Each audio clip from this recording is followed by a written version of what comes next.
Hello, everybody. Welcome to another episode of the Thriving Doctors podcast. Today, I'm delighted to be joined by Susan Silverman. Looking forward to our conversation today, Susan. It's going to be a treat, I'm sure. Hi, such a joy to be here. Thank you. Yeah. So, a number of firsts, listeners. The first guest from Israel on the show, Mhm. and the first rabbi we've had on the Wow, show as well. what an honor. We've had some pastors, right? We had some pastors from the States, but we haven't had our rabbi. So that's going to be an interesting one. Taken into it. So and you also, she's the CEO of Second Nurture, and as well as that, got five kids, three through biology and two through adoption, right? So a wealth of expertise and lived experience to dive into here. So the first question I'd love to start with, Susan, is thriving. What does thriving mean to you? Oh, you know, there's never like there are very few moments of perfection, right? So when I think about thriving, I don't think about like, wow, everything is kind of like just blooming and growing perfectly. I feel like to me, thriving is when you are in a rhythm of life that is really working and when there is love and meaning.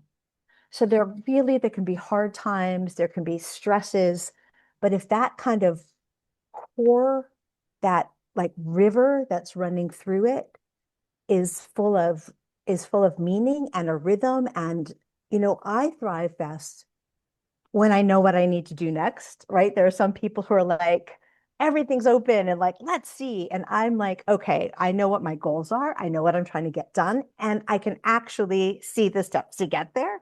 That's when I feel like I am thriving.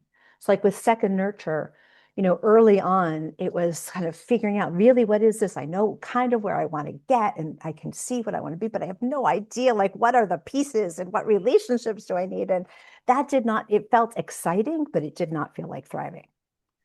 But being in it and knowing, okay, this is how we're growing next, and this is how we're branching out, and leaving room for that, for the energy of learning to come in and having a way to process that and integrate it into what we're doing, that to me is thriving.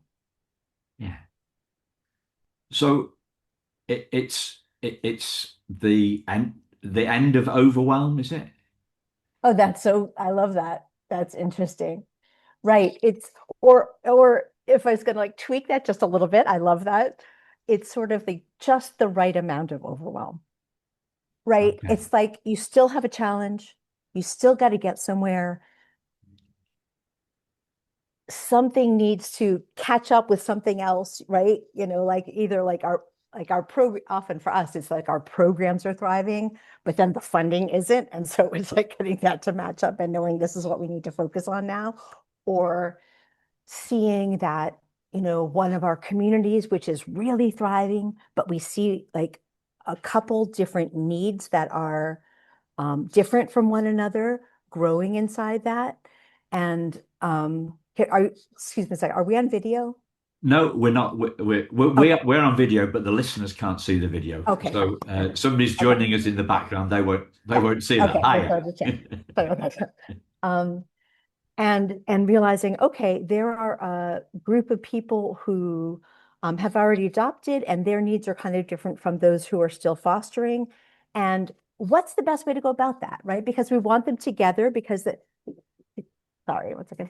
It's all, Sorry about that. it's all right. I can't hear him at all. Okay, good, good. Cool. Um, so the people who've already adopted are really good for the people who are still fostering, but they also need their own space, right? So something like that comes up, and then we don't know what to do, but the creative process of that is really meaningful because you're like, how are we going to meet the needs of these different people while you know, also keeping them connected, Yeah. right? And so things like that are always coming up, and that to me feels like thriving because it's challenges that we can meet by using our creativity and our like putting our minds together in what, like in Judaism, we call chavruta, which is coming together to learn, right? So, and that the idea being that if more than one person is learning together, it's much greater than the sum of its parts, right? Yeah. And so I love that with my team being able uh, to take a problem and really work it out, and then know that the the output of that is going to be meaningful for somebody. Yeah. So what was the metaphor that's coming to mind was keeping all the plates spinning, right? Keeping Mhm. all the plates spinning, and Yes. then deciding which plate we were going to spin next, right? If we're going to put Right. another new plate on it, or are we going to change? Are we going to change the design of the plate to a bowl, or like? Right. Right. But how do you've talked a lot about the professional stuff, but when I think about you as a mum of five kids, and I know they're all in the 20s now, right? All your kids are in the 20s, just Hmm. about, yeah, No, in 30s. and the 20s and 30s. Okay, she started young, listeners. The Yeah. the how do you keep all those plates spinning? You've got the professional plates, you've got the familial plates, you've got the non-profit plates, you've got the rabbi plates, you've got a whole load of rows of rows of plates going. Mhm. So you're looking at across 3, 4 different areas of your life. I have sufficient challenge with just the podcast and training, right? That's that's about and dogs, walking a couple of dogs, right? That's enough of a challenge for me. But Right. it's coming at you from all angles, right? Right. Life's coming at One you thing from all angles. yeah, go ahead. Sorry. So life's coming at you from all angles. So so just enough overwhelm rather than the end of overwhelm. Right. So one thing that I've learned not too long ago is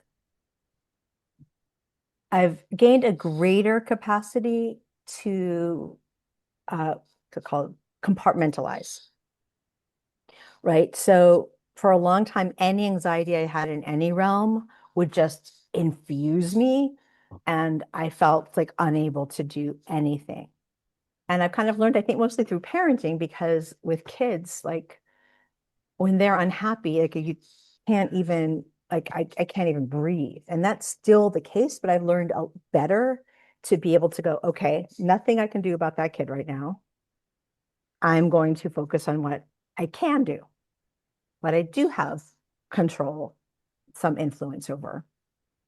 And so that's been like a good skill, although it's quite imperfect. Yeah. So let's move on to the kids, yeah, then. So what what comes to mind when you hear the phrase thriving adoptees? What do you think of them? It's interesting. What if you had asked me that when my kids were little, I would have been like, get into an excellent college, get a graduate degree, this path. And my kids, only two of them went to college at all. In Israel, it's very different. Like at college isn't sort of like my community where I was from in the States. It was like, of course, you graduate high school, you go to college, you go to graduate school, like that's the path. Here it's not. Here you finish high school and you go to the army, and you see lots of kids go to college, lots of kids don't. And my kids thriving to me now is when they're just learning to be content with their lives, they support themselves, and they're like, I feel like they're like kind of fully who they are. And I love that. I love looking at them and seeing them just be who they are. And the kind of the external devices that we've used to kind of measure what success is kind of just fell away. And I just see each of my kids on their path. And when they're content and they're living in the world um, a productive and self-sufficient way, and they're kind of doing them, I'm happy. Yeah. Like that, all that other stuff is just, it doesn't even feel like part of my world Yeah. anymore. When did that, you said it fell away. Do you remember the moment when that fell away? I Was it a do. gradual? All right. Okay. So can I you, remember there were two things. One was we first moved to Israel and we thought we were only coming for a couple of years and going back. And I said to a friend, um, I said, "Oh God, like school is so hard here. And our oldest, like, what if she can't, um, should I tell her? I can't hear any Oh, oh, background. I oh, can just great, hear great. you. Okay. Yeah. Okay. Okay, good. School, you're saying And I said school's to so a friend who hard. was in, so my kids were in Israel. We're going back. We thought we were going to go move back to Mm. America, and I was worried about them academically because I was still very much in that mindset. And I said to a friend of mine who's an educator, I said, "What should I do? Like about Eliza? We'll come back. She'll be in high school, and she's not going to be where she needs to be in America." And my friend said, just raise your kid. Just raise your kid and whatever she wants next, you'll figure out with her how to like package it and figure it out and move forward with wherever she is in that moment. Just raise her. And all of a sudden I went, oh my God, yes. What am I trying to like force her into something that I imagine in the future she's going to want to be? That's how I should parent her right now. And it just fell away. And I was like, I'm just going to parent my kids. And if there's something they want, so for example, my two kids who went to college, neither of them had what they needed to get to into college at that moment. Like I sent them to funky schools. Most of my kids I sent to a school called the Democratic School where you have no homework, no grades, no graduation, no, like nothing. And one of my daughters, like my older one who went to college, well, our oldest went for a while to Berklee College of Music, and that was audition. So that was like, and she got in and she went. Our next one showed up. This is a school near Tel Aviv. She was still in her army uniform on her way back from base, and she went up to the head of the school and she said, "Hi, I'm Hillel Silverman. I don't have any of the credentials I need to go to your college, but I'm going to represent Israel at the UN one day, and you're going to want to help me get there." And he said, okay, here's my card. And she got into the school. Yeah. Yeah. Our next kid, he just like studied for the tests you need to get in, even though he hadn't gone like, and he just worked hard. He studied for those tests and he got in his graduation's next week. Yeah. So like it's true. Like you can just parent your kids who they are and figure it out as you go then. So it's about wisdom in the moment. Mm, I love that. That's right. It's wisdom in the moment. And what is it that they say? Like uh depression is perseverating about the past and anxiety is perseverating about the future, Persever right? Say that again.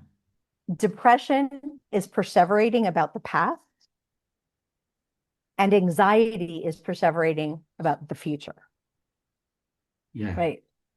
And neither one is in our control, right? I mean, to some extent. And so, yes, exactly what you said. That is like the wisdom of the moment. I love that. Yeah. And it kind of it relates back to what you were saying about keeping when we are talking about the metaphor keeping the plate spinning. It's about what's going on now and what's next, what next to do. It's like at the end of overthinking, like being in the flow. What can I do? What can I do next? Moving from one task to another with what needs to be done now, rather than having a list of 20 things on a to-do list. I'm going to go to another room because I can't really Okay. hear you. Okay. Well, Okay. luckily, guests, I know, sorry, listeners, I know that you haven't been able to hear what's been going on in the background at Susan's house, but it has clearly been distracting her. So we're just shuffling the Yes. laptop Excuse to a me. I different. apologize. No, it's My okay. house We're can good. be Grand Central Station sometimes. Yeah, yeah. I should have started in the other room. Uh, Yes, I think that's part of it is sort of like what are your next steps and knowing and understanding that. And part of it is another thing, this is something my sister said to me, and this was about one of my kids also, where they were struggling socially in school. And my sister said to my daughter, her niece, said, this feels like your school right now, it feels like it's the whole world. I promise you, it's not even a drop. It feels like the whole world, but it is actually nothing. And that also, like she said it to my daughter, but it really impacted me a lot too. Like, oh, these structures that we think that we're part of and that are our whole world, they're actually nothing. There's a lot more out there. Yeah, And to be defined by the conditions that we're just happen to be in that moment doesn't serve us. yeah. So it's a sense of perspective then. Yes. It's a bigger sense of perspective on the world. Uh, Yes. yeah. The we see we spend so much time so much of our time down in the weeds. We forget Mhm. we miss the big picture. Right. And vice versa, right? Like that is true. And also that sometimes we're so obsessed with the big picture that we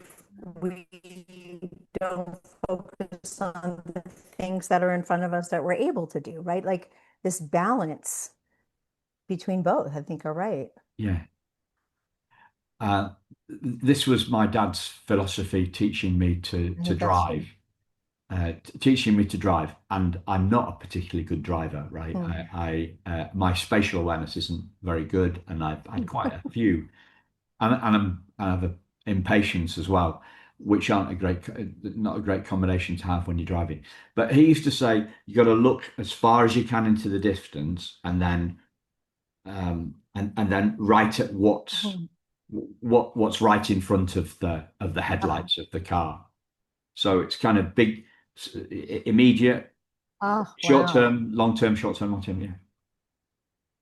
Ah, So you got a different. You can look at perspective as a horizontal thing when we're driving, or as a vertical thing like the wood for the trees, seeing the wood for the trees. And but you've got to go right. down in. You can't just Uh-huh. stay in your Uh-huh. lofty ivory tower on the top of the tree. You've got to get back into the down Right. into the dirt and deal with Right. the details of the dirt. But you're constantly flipping between those places. Um, it, have you read have you Oh, read I love that Charlie? as a metaphor. That's Yeah. great. Have you read Charlie in the Chocolate Factory? Have you Yeah, the read? driving, your dad's. Yes, of course. Yeah, Charlie in the Chocolate Factory, and then I think the follow up book was Charlie in the Great Glass Elevator. So it's about the elevator of Oh yeah. Oh conscious, my gosh, I haven't thought about that in years. but it's the elevator of consciousness. It's the Oh, elevator of consciousness, and you know you talked about just for the kids just to be content in the moment rather than this right. kind of this putting off of happiness until we've got until we've got the grades, until we've got the college, until we've got the job that we want, until we've got the house that we want, until we've got the partner that we want. The Western world is a series of putting off, putting off. I'll be happy when. Uh-huh. Right. I'll be happy when, rather Right. than I'm going to concentrate on my contentedness now. Right. And I'm married to somebody who is so like that. Like there can be so many stresses in life, whatever, and he'll just be like, and literally, like this is usually a metaphor, but literally be like, oh my God, smell this rose. Like he just takes such pleasure in like being in the moment. He's an inspiration for me. Like, because I will be like, who cares about the roses? What about like this thing hanging over our head or. Yeah, that's the tension, right? That's the tension. And clearly, I mean, we're 20 minutes in here, and we're having this conversation at a time of a really dangerous, tricky time in Israel and Mhm. Right. in the West. So, Hmm. how can we put contentment and that on the edge of World War III kind of spoke. You know, how can we put those two things together? Oh, Our internal God. contentment and what's going on in the world. I think that's an eternal question. I'm not sure that there's ever been other than moments, but where there's been around the world no threat. You know, I think the world, that humanity has had to figure out how to live life in the small picture when the big picture can feel very threatening. Yeah. I also get the That's sense, one thing I love about my work. yeah, go on. No, please. Um, I was, I, I I was just get yeah, I get the sense that the media have to make this situation look like it's a new threat, like we haven't been here before. Do they, right, yeah, right, like, right. And because we have the kind of media we have, I mean, even like when we were kids and there was TV, there wasn't anything close to this where, as someone who lives in Israel and sees things going around about us that are flat out lies, and I think, wow, like that to me, like the existential threat is very frightening, but the willingness of the world to believe lies about us is so much more painful to me than that existential threat because it's so lonely, and the glee that people take. So that's very painful, very, very painful for me, like in terms of how that plays out. Like I get frightened existentially, of course, but more than that, it's the sense of demonization that is just that keeps me up at night. yeah, But it a little bit relates to what I was going to say before, which is that one thing I love about my work is that we're able to like look at a vision for how second nurture can grow in the United States. And at the same time, we see individual families who are benefiting so much and like they are their own worlds, right? And so to be able to lift up an entire world of this child, of this family, is just like I have chills right now because it can feel like everything. So even as the whole world is feeling crazy, when you're in with like a family or a group of families and you can see that things have turned for them or that they've gotten what they needed, oh, like it's fuel. and it's a relief, right? It's a relief. Oh, it's a relief and it's joy. Yeah. So Yeah. what helps that turnaround? What helps that turnaround? What is it that changes You mean things for for the them? family or Yeah, for for the like our family. feelings around? For the Oh, it family. could be anything. It could be anything. Like we're like as an organization, our goal is to take care of the whole foster or adopt family. So it could be that they have a bio kid who needs therapy. Well, if that bio kid isn't healthy, then they're not going to be able to foster well or continue fostering, right? And we see that whole picture. So we will find a social service partner that will provide free therapy for that child, right? Sometimes the parents need psychological support. And while there's a lot out there that's like, made available for kids in the foster system, at least they have the right to, not that they always get it. There's nothing that's psychological support for the foster parents. So we have made partnerships or we got grants between us and a clinical organization so that our parents are getting therapy. Because how can they be good? I mean, my husband and I have been in parents counseling for 15 years. You know, we constantly need help with one kid or another. And our parents counselor, who we love so much, she said to us at one point, she goes, most people kind of get this after 6 months or a year. We're 15 years later. But like if you've got foster kids coming in and out of your house, like how can you not need somebody from the outside to reflect with you? And so we make partnerships and we get grants in order. Oh, wait, so hold on. I'm so sorry. It's okay. wait, I just say it out loud. Okay, okay. I'm So sorry. We're in the this midst is of plate selling our spinning. house. This is real time This is plate plate spinning. spinning. Yeah.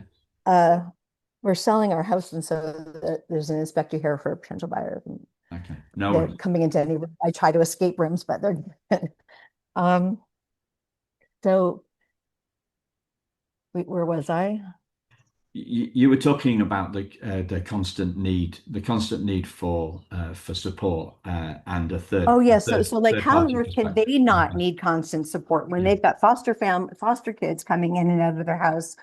Some maybe who have been adopted, some maybe who are, um, many with special needs, and how can they not need it? And so what we do is, as I said, like we make partnerships with clinical organizations, and we get grants for us and for that clinical organization so that foster parents are getting the therapy they need. Yeah. Yeah. So it's really trying to hold all of that family. One of the challenges that I hear again and again is the fact that people, it seems to be part of human nature, right? So it's not an adoptive parent thing, it's not a parent thing, it's not even a foster parent thing. It's a human thing that we tend to kind of put off. We put off asking for help. We wait. We wait too long.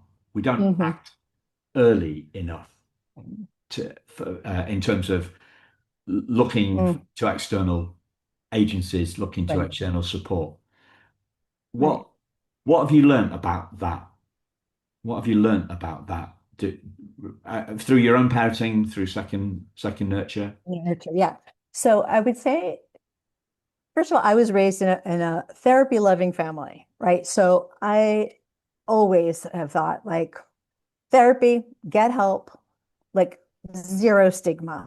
Like, in fact, the opposite. Like, we need to get support and we need support. So if ever my kids have ever said, like, I think I need to see a therapist, like, you go for it. Like, yes, we're here. Or we've encouraged them at different times. Um, we're a big believer in it. In terms of second nurture, I think one thing that has helped us to be successful has been that our vibe is very relaxed, right? It's a very relaxed vibe. So the core of what we do are meetings, monthly meetings that are held in synagogues, even though it's not a Jewish organization. The monthly meetings are held in a synagogue, and the members of the synagogue welcome everybody, feed everybody, kind of run the groups. And it's very relaxed. And then when the kids are in one space and the adults are in the other, and while the adults are in the other and they're just kind of talking, it's very casual, very honest. And it's very easy in that place for like one parent to say to another, you know what, I know a great therapist for this. Or for us to say, hey, would you like us to look for someone to help you with that? And it doesn't feel like this, you know, like you have to go into some other therapeutic world. It's just someone who wants to be your, partner in thinking about this, right? And so I feel like there's so much more of an openness in that in the kind of the vibe of what we do. Yeah, I love that partner in thinking. Yeah, Partner in thinking. yeah, It's it's seeing the stuff we can't see for ourselves. Maybe this is but yeah. it's seeing the stuff that we can't see for ourselves, Susan. Yeah, for sure. Seeing the stuff we can't see for ourselves. And I think other people who are like in the same boat as you, like in our groups, can say, ah, gosh, you know what? I took me a long time, but eventually I could sort of see it this way. Or I'm looking at it that way and someone looking at it a different way. And it's what you get back to with the driving metaphor, right? Like so often, like especially if you have a kid in crisis, all you can see is what's inside the headlights because it's all so intense and bright right there. But then there's a whole, vista. And that sometimes other people can say, like, I'm lifting your eyes to see this vista and what is out there. And maybe you want to, stop here, turn Yeah, here.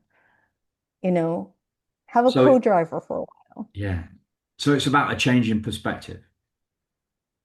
Yeah, a change of perspective, learning skills. Like we have a lot, like we do a lot of stuff online. We do our basis is in person, Yeah. but we make things available online so that anyone from across the country who's involved in second nurture can benefit, right? And those are a lot of those are very skill based, right? Trauma informed, you kid how to find the educational supports that you are promised but may not be getting.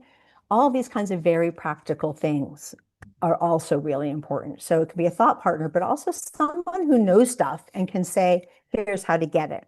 So that you're not spending 3 weeks banging your head against the wall, trying to find the right paperwork and the right person to sign it. We can just hand it to you. Yeah. It's a shortcut then. Hmm? It's a Sure, shortcut. yeah, a lot You're of offering people shortcuts shortcuts. really needed. Yeah. Yeah. Because the shortcuts are what it's supposed to be. It's not Yeah. supposed to be, like families say to us, like a mom would say, I have a full-time job. My kids are a full-time job. And the bureaucracy of fostering, so it's not a full-time job. Yeah. How has what you've learned in second nurture impacted the way that you raise your kids, the way you support your kids? Because in their 20s and 30s, they're raised to a certain extent, right? I'm laughing because probably what I've learned isn't so much like, right?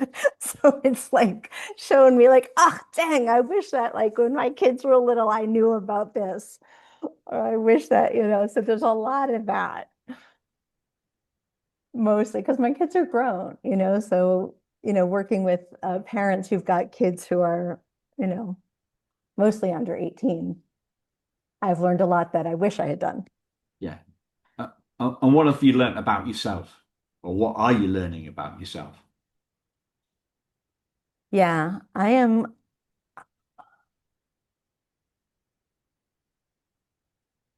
have realized that, and this is something that like my parents have always told me, but I never quite got till now, which is, and my husband has said to me so often that like I don't consider the things that I'm good at to be skills.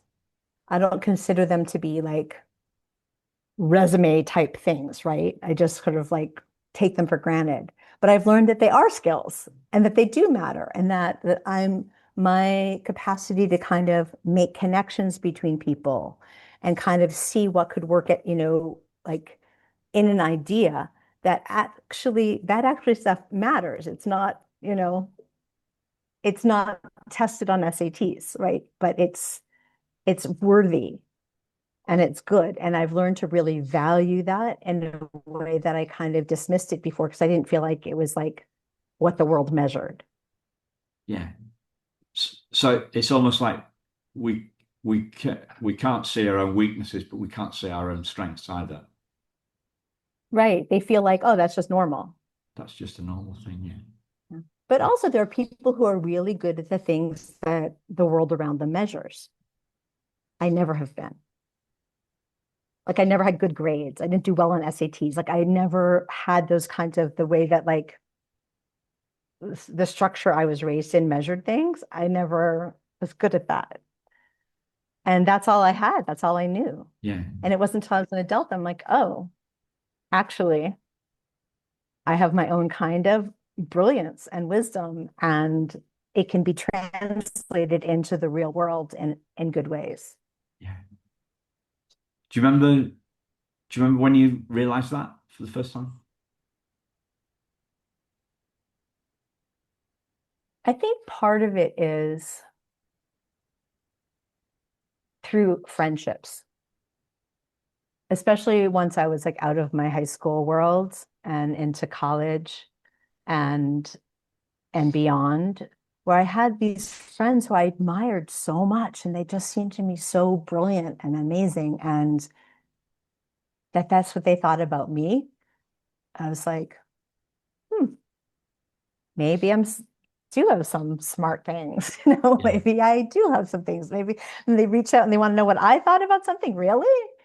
You Yeah. know, and that kind of like led me forward. And you know, my dad said something to me once. It sounds like it's unkind, but it really truly wasn't in the moment. When I come from a very theater kind of family, right? I've got like my mom was a theater director. Um, she founded a theater in Manchester, New Hampshire, directed it for 25 years. Like my sisters, everybody's in that world. And when I was a teenager, I thought, oh, you know, I'm going to be an actress too. And my dad said, do you think you or this other person, who do you think is more talented? I said, oh, I think she is. And then my dad said, well, do you think she'll ever make it one day? And I said, I guess probably not, because the odds are against everybody. And he said, then why do you think you'll make it? And in that moment, I kind of went, that's a good point. Like it sounds unkind. It really wasn't. It was kind of like, let's think about this, honey. And at that moment, something switched in me where I thought, basically any job that exists out there, somebody else could probably do it better than I could, as well or better. So I need to do something that only I can do. And that was amazing for me because I ended up writing for a long time and I ended up teaching, you know, in different like configurations. And then I ended up creating Second Nurture, which nobody else was going to do. So it was kind of this realization that like, it's not about some kind of objective worth. It's about what am I uniquely going to bring to the world that someone else wouldn't be doing if I didn't do it. Yeah.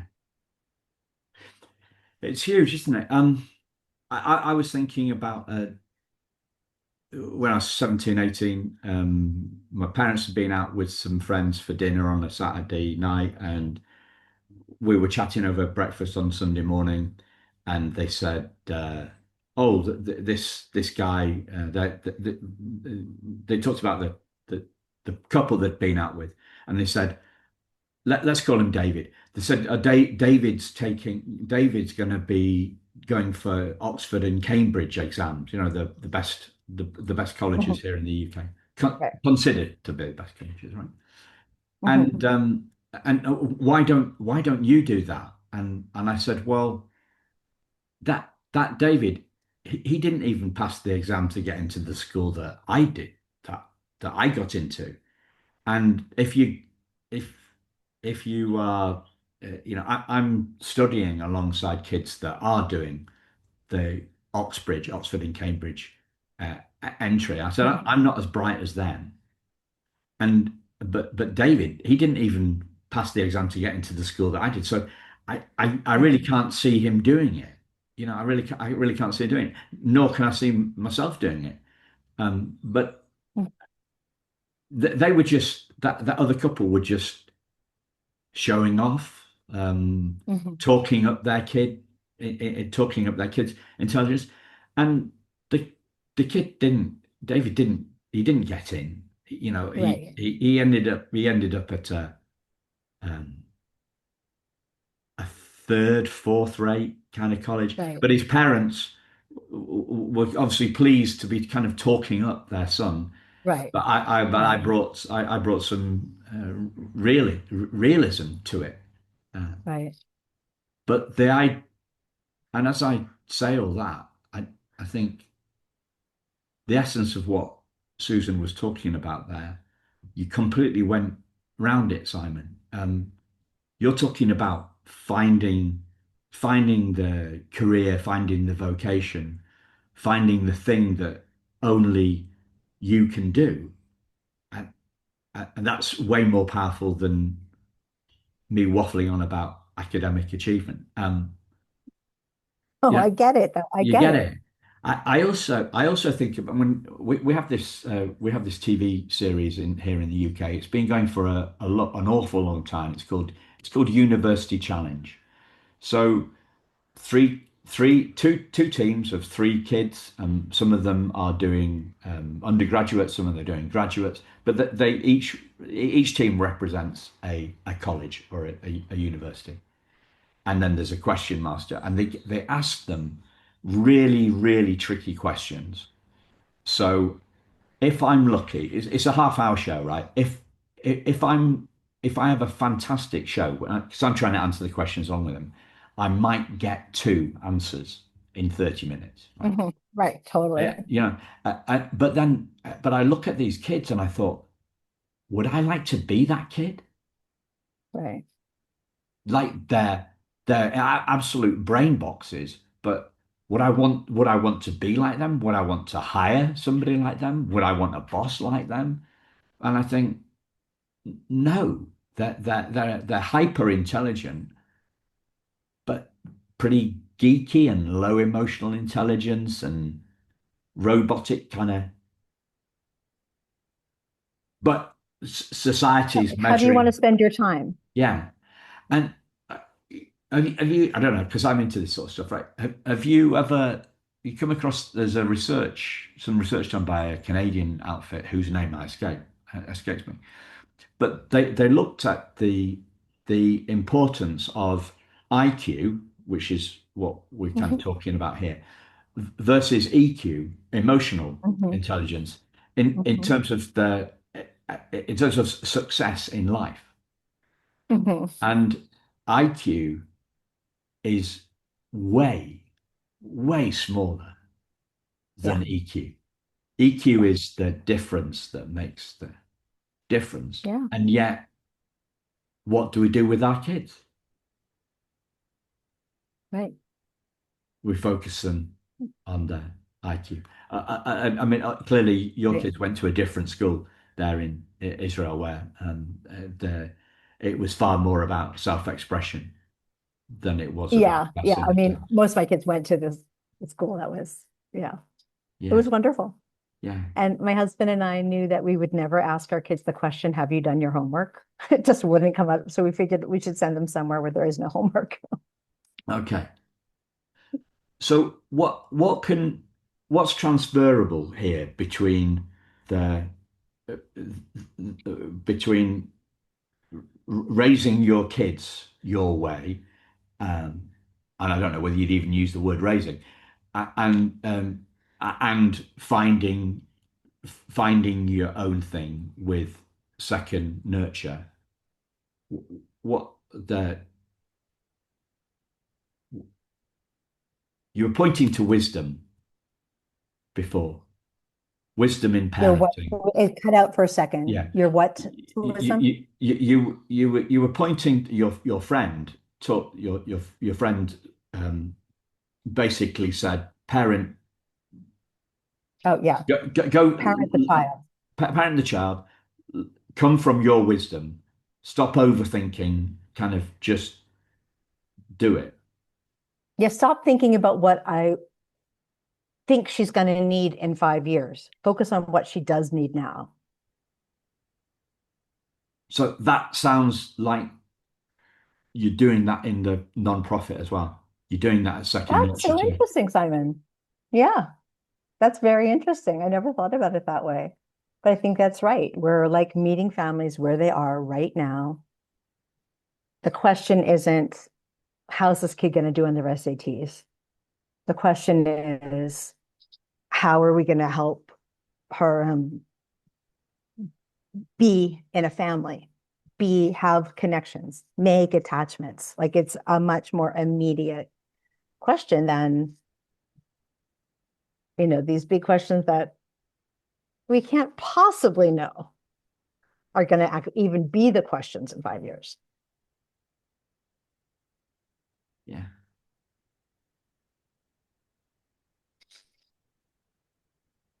I'm stumped.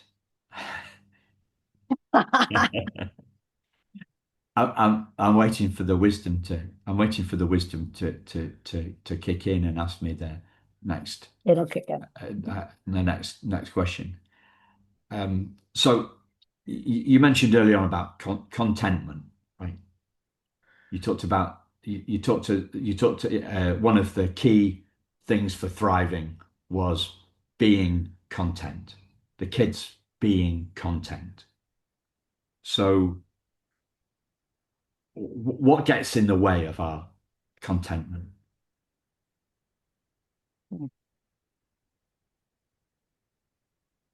I think, I mean, I know in my family, like depression runs in my family, right? And I think there's part of it is this physiological funk that happens that, where like maybe like one of my kids will feel like I can't even move. I just can't move. Right. And I'm like, if you take a walk, you'll feel better. And it's like, I can't move. Right. And sometimes you have to work through it. Like with this one particular child who that happens to, it'll happen and then it'll just lift kind of. At least so far, it always lifts after a bit. But of course, when stuff like that happens, you can get deeper in a hole in different ways, right? So it's one child, my adult children like got really behind on her rent because she wasn't getting to work, right? And so then that becomes its own kind of cycle. And I think it's really hard to figure out at what point am I able to take this negative momentum and like, block it, take that breath, and then do like what your dad taught you. Like, I see what's right in front of me and this between the two. And, you know, be able to take those steps. And that might mean just making a phone call to your landlord and saying, hey, I know that I'm really behind and here's my plan. Or it might be, these little things that really, like small steps actually are big steps often. And we forget that. We're like, oh, it's just this, it's just this phone call, but it isn't. It really, I conveyed this to my kids, and I think they, get it to varying degrees, but is that taking an action, sending that email, and then making that connection, that person is going to open up something new that you're like, oh, okay, here's that new opportunity that you couldn't imagine if you're just kind of in your own head.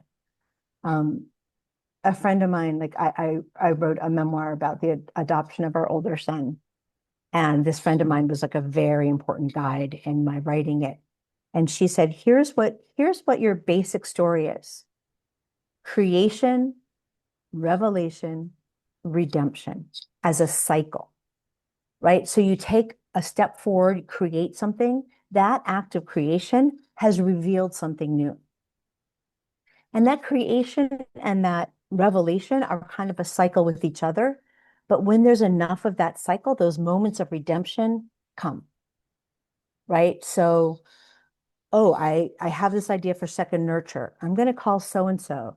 Oh, wow, that rabbi says, we've really been looking for a way to support kids in the foster system. Great, here's a new partner.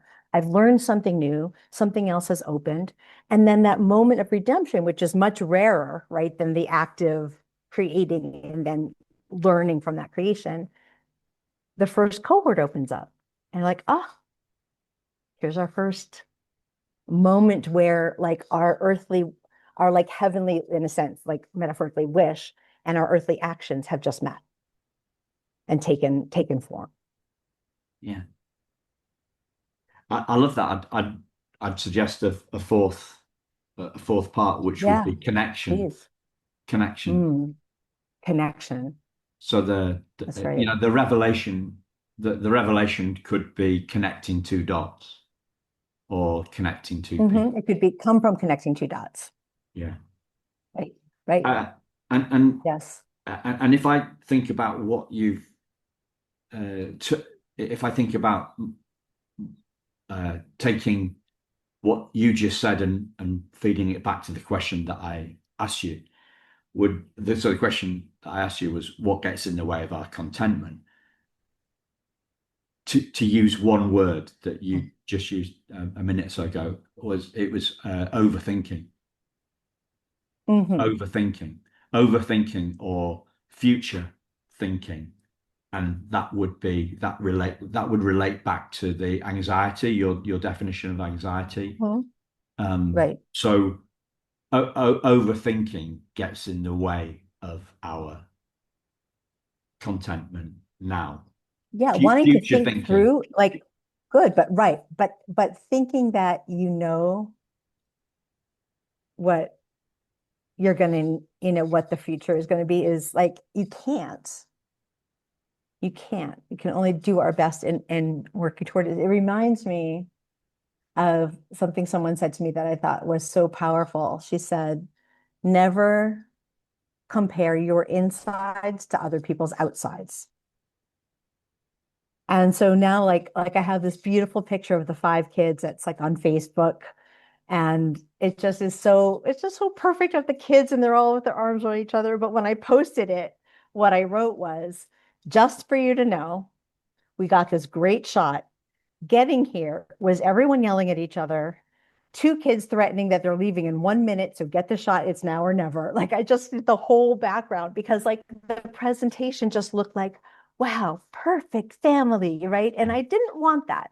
I didn't want to be one of those like entities in the world that's like the outside to like that everyone wishes they were, right? So I Yeah. just put the backstory in writing below it, right? Because like It's so true. nothing, it's all messy.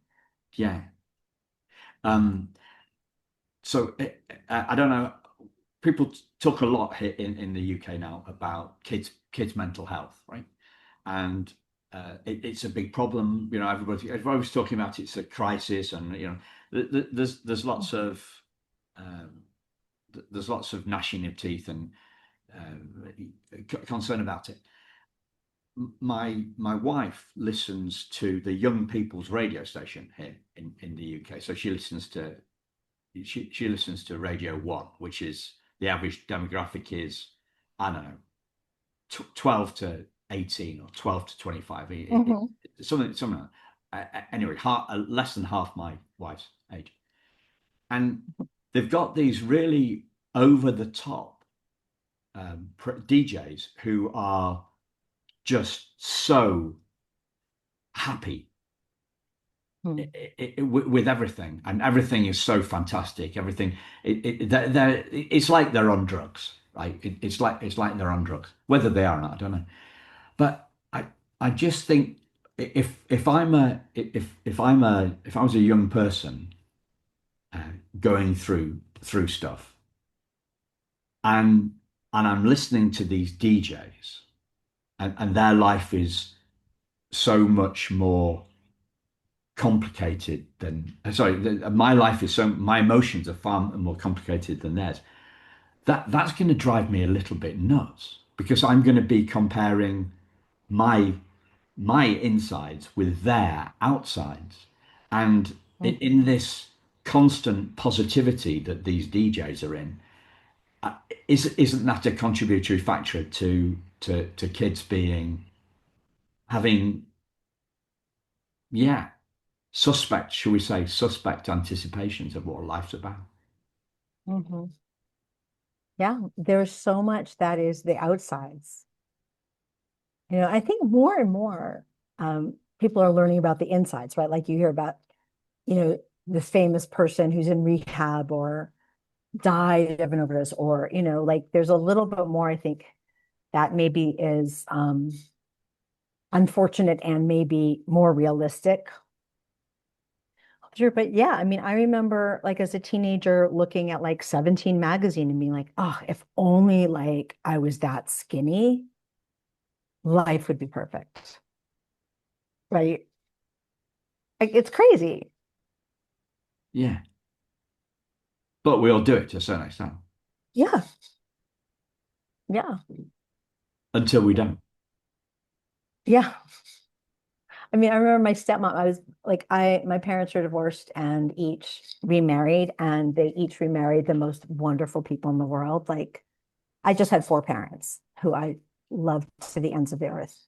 And I remember my stepmom saying to me, oh, honey, these jeans I have, like, I just hope I can fit into them before I die. And I said, Janice, after you die, you'll get very skinny. And you can sit in them. She's like, oh, honey. Yeah. What mistakes do you see adoptive parents making in this area of life of It's outside and interesting inside. that that question, right? Well, that question is interesting because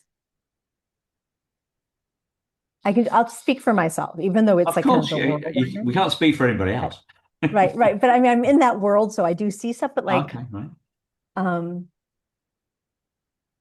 one of my like a lot of the stuff that I've learned about in terms of like stuff you can do with kids who are adopted, like I really wish I had done with my younger son. I didn't know about them, so I didn't. But like something like a life book, like I think would have been very helpful for him. Our older son, I talked to him about it. He's now 27. And I was like, sweetie, like, you think if I had done like a life book or this with you, that with you, it would have been, he goes, Mom, I would have fucking killed myself. Like and it is his personality, like he would have hated it. Like it just would have been like, what? Like, I don't get it. I'm your kid. Like it would have just made me feel like, why are you doing this with me and not my sisters? Like he would have hated it, but I do think that my younger son would have benefited from it. So I think if there was like a lesson in that, if I could sum up anything, which I don't think anything's sum upable, whatever, at least in my mind, um, it would be that who knows? There are tools out there. And like in our work, we want to make those tools available. And some of the tools you might be like, oh, you know what? We kind of engaged that and it really not for us. And that's fine. And then something else could be like, oh, that actually just really clicked for us. That's great. And that same thing that really clicked might not click in a couple of years. And you might need to just like let it be for a while. I mean, I think there's like, it's very hard. Like there are things that I wish I had done differently with all of my kids. I wish I was better about making them lunch every day for school and not just handing them a couple bucks to buy falafel, like I think they would have felt more taken care of, stuff like that, but I talk to my kids about it and they're like, you know, or like my younger two, son and my daughter, were in the kitchen and I walked in and my daughter says, Mom, we're bonding over how you like we have a house of ingredients but not meals. Like, what am I supposed to do with tomato paste and a banana? And I said, so sweetie, are you the kind of person who like whatever situation you're in, you'll figure it out and you will get through it? And she goes, yeah. And I was like, you're welcome. Because you had to figure out what to do with tomato paste and a banana, and you did. Yeah, brilliant. Yeah. Sounds like a good place to bring it in. Thank you, Susan. It's Thank you so much, Simon. been You're a, wonderful. yeah, Really you appreciate too. it. Yeah. Okay. Bye. We'll speak to you soon, listeners. Take care. Goodbye. Bye.